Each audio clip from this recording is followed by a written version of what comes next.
Una proposta di statuto unitaria tra Lega e PDL, quali sono i punti fondamentali?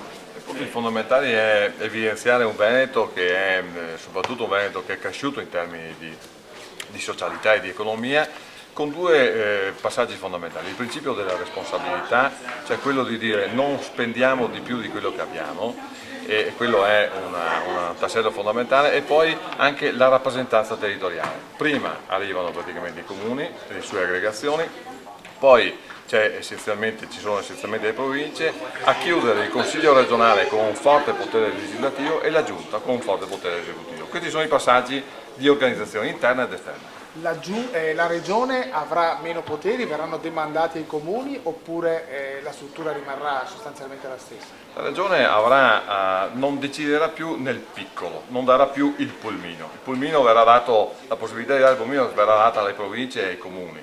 La regione darà le linee guida in termini essenzialmente di esecutivo e di spesa, e il Consiglio regionale avrà un grosso potere legislativo in termini regolamentari, in termini essenzialmente di regolamenti di leggi della Regione del Veneto. Per quanto riguarda l'identità veneta, statuto e le altre cose chieste dal Presidente della Giunta, sono contenute nella nostra proposta? Noi, a parte la polemica, quasi querelle sul discorso bandiera, inno, abbiamo previsto in questi due passaggi proprio la fotografia del Veneto e di Veneti anche attraverso questa rivendicazione. Però diamo tutta una serie di riconoscimenti, ad esempio fotografiamo bene tutto l'intervento che gli sponsor privati fanno nelle attività essenzialmente culturali e lo mettiamo nello statuto. Cioè la Carta di Veneti deve diventare dei riferimenti fissi della società di oggi.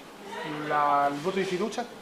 Il voto di fiducia è l'articolo 50, abbiamo previsto una fiducia estesa ad alcune regole della finanza, della finanziaria, del bilancio, dei tributi e anche su alcuni altri tipi di interventi legislativi. È una possibilità che mettiamo in campo sulla discussione generale per vedere effettivamente se si può portare una fiducia che rafforzi il sistema dell'approvazione.